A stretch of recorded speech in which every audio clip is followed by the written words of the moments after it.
In 1999, a Japanese scientist stood before the United States Congress. He revealed something his own country had quietly accepted for decades. But in America, his testimony was buried. The press ignored it. The documents disappeared. I am recommending to the sick people or people who sick, and my associates are recommending every day with a hot wet towel scrubbing whole bodies twice morning and night, making blood circulation active, so forth. And then we found a rare recording of one of his presentations. It's raw, unpolished, and unsettling. And in it, he reveals the same truths that were silenced years ago. And remember, what you're about to see was recorded back in the 1980s. He knew far too much for those times. Energy, understanding of energy is understanding of body and spirit at one time. Same things. Okay? And understanding energy is the guide for you, the guide of your life, including your physical manifestation and spiritual manifestation. They told us the world is solid, that this table, floor, even your body is made of matter, tiny particles locked together like bricks. But what if that's a lie? What if matter itself doesn't exist?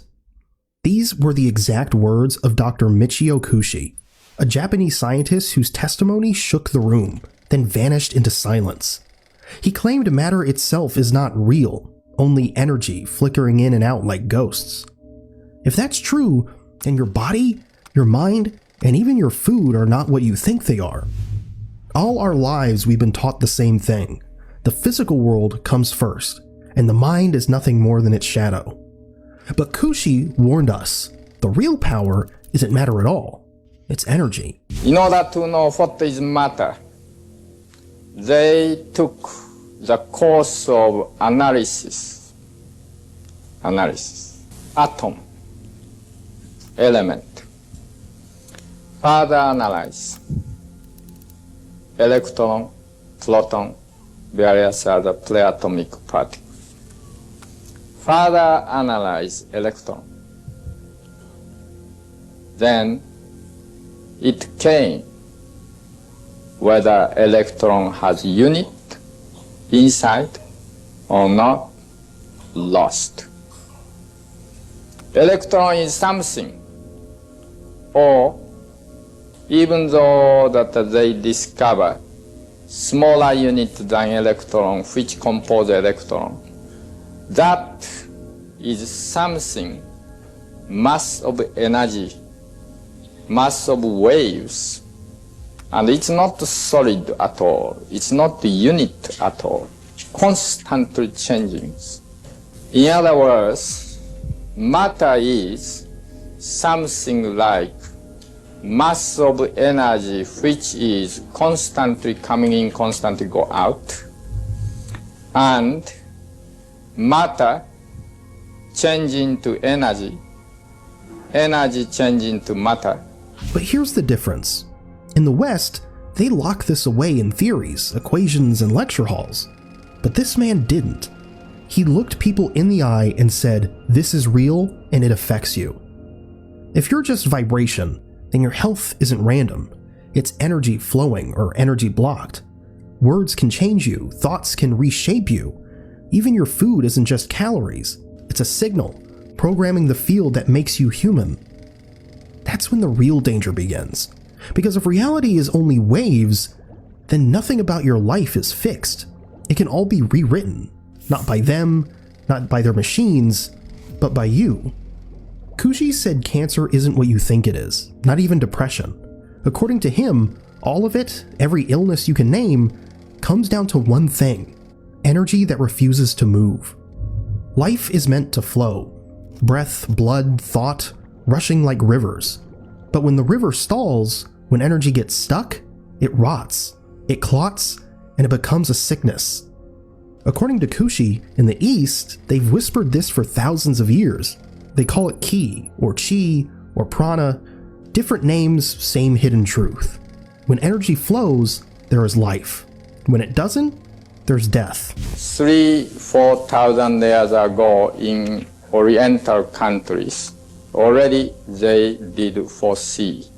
They did see it. They use terminology so-called qi. Chinese pronunciation qi, Korean pronunciation ji.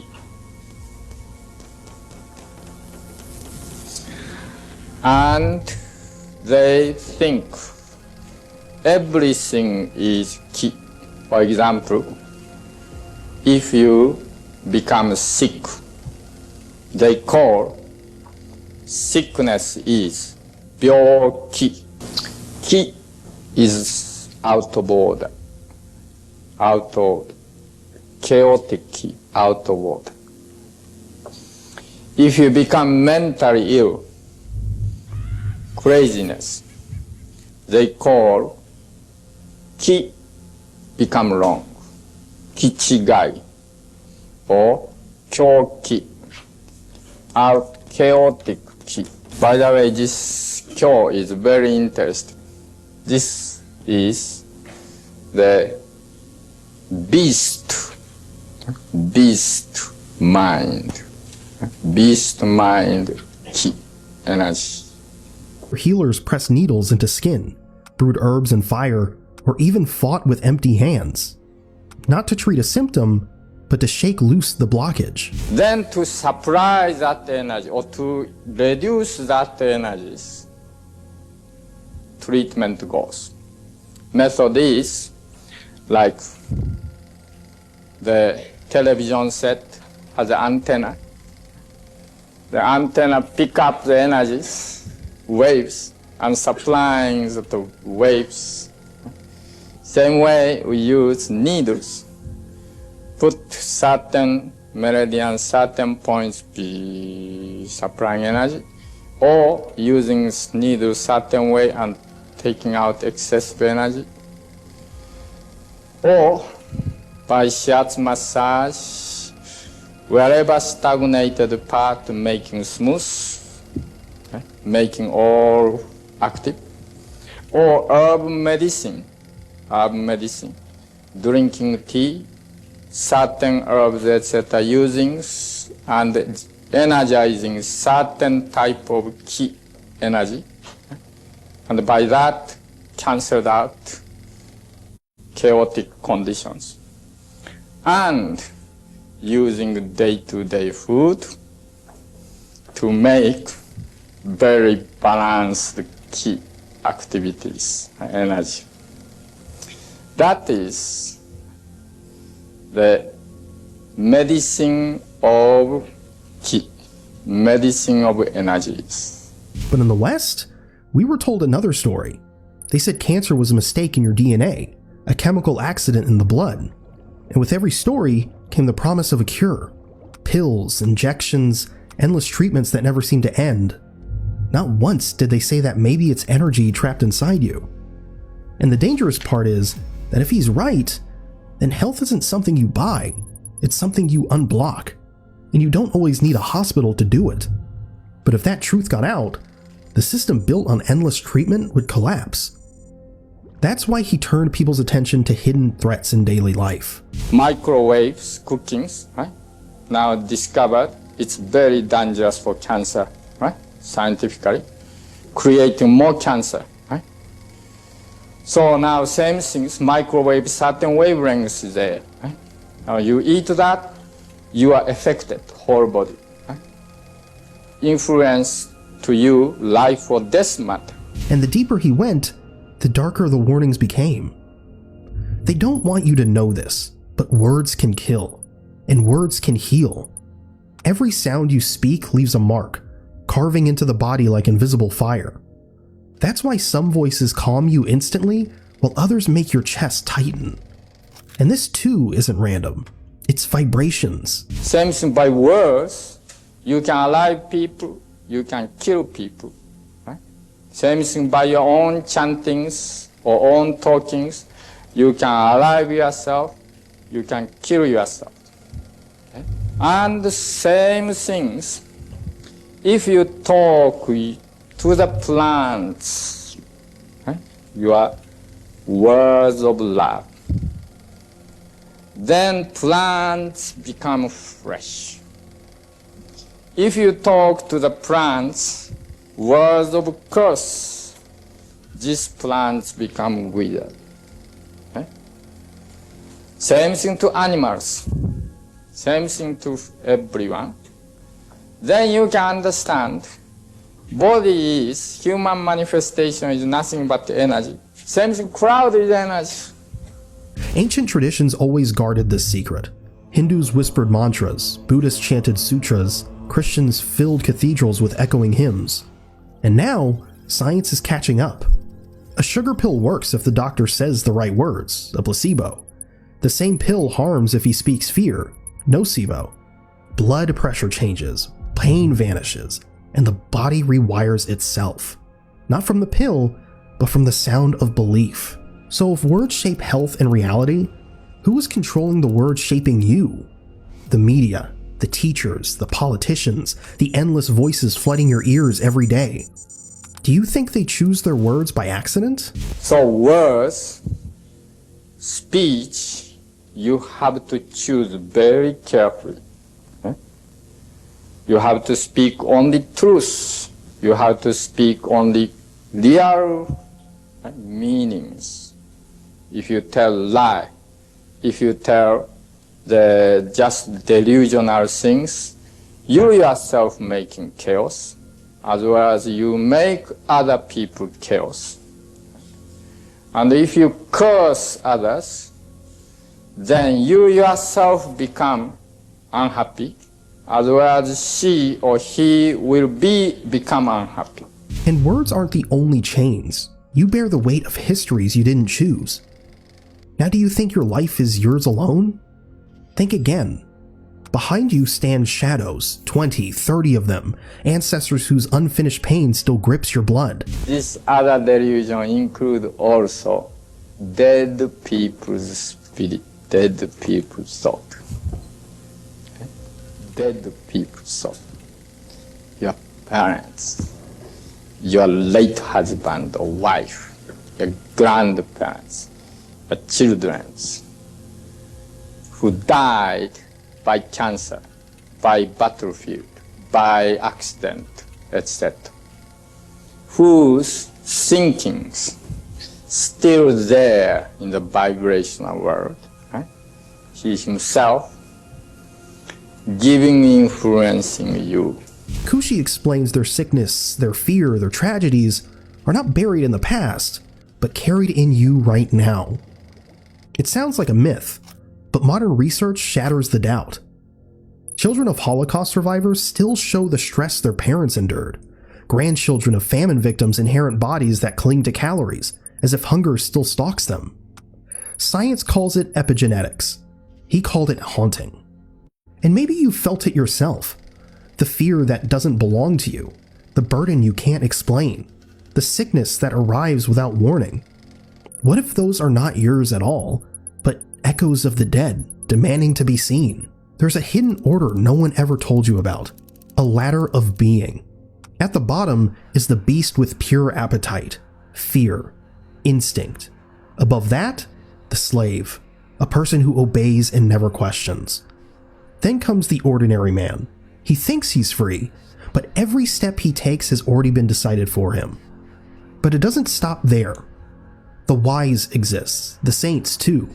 People worship them, yet even they aren't at the top. Because above all of them is the free man, the one who breaks every chain, the one no system can touch, and the one who represents the universe truly. Saint is still antagonistic to the people who are not saint. He is representing virtue, he is representing holy, the idea, but he is antagonistic to those people. But Freeman embrace bad points, good points, everything, front and back. Embrace everything. not representing only virtue, beautiful one, but represent good points, bad points, front and back, everything represent like universe. Dream. But the real question is, why was this hierarchy hidden? Maybe because if you knew most people lived trapped as beasts, slaves, and ordinaries, you'd start asking who put them there. And if people realized there was something higher than even a saint, maybe society itself would collapse. And these chains don't stop at the mind. They reach straight into your stomach. Food isn't just food, it's code.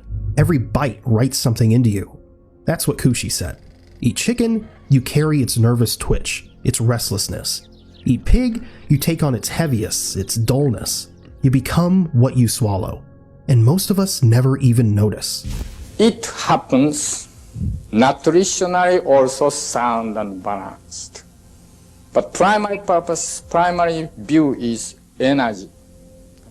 That means we deal food not only nutritionally, physical nutritional things, but we are dealing food as a spiritual energy source. Right? Source giving spirit, nourish spirit in the form of energies. When you eat chicken, then become chicken, right?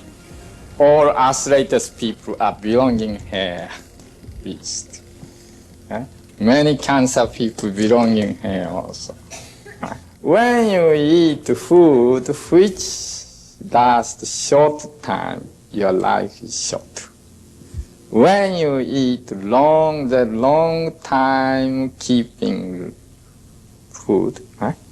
Alive food long time, then your life long. Why we use heavy cover when we cook the grains? We are keeping energies, all go that heavy energies going towards the grain, so forth, energizing that. So eating yourself, you energize it. And then science, without meaning to, backed it up. Plant-rich diets are linked to longer life and clearer minds. Meat-heavy diets are tied to clogged hearts and inflamed bodies. Doctors explain it with cholesterol and inflammation. He explained it with energy. Same conclusion, only in a different language. So if food rewrites you from the inside out, who decides what fills your plate? Because the menu was never yours to choose. Maybe it was written by the same hands that silence voices. In 1999, the truth was spoken in front of Congress. The most powerful government on earth heard the words, and then acted like it never happened. If matter is vibration, then your body is broadcasting with every choice, every word, every meal. If illness is blocked energy, then health isn't in bottles, it's in the flow. And if food is programming, then your plate has been the battlefield all along. That's why once you see it, nothing looks ordinary anymore. His final words were simple and terrifying. Matter isn't real. What you touch, what you see, what you think is solid, it's nothing but vibration.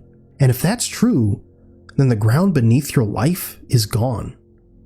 And maybe now you see why his testimony had to vanish. Because if ordinary people, if you, knew that reality itself could be rewritten from the inside out, the entire machine would crack. Medicine, industry, and power, because they only survive if you believe you are powerless.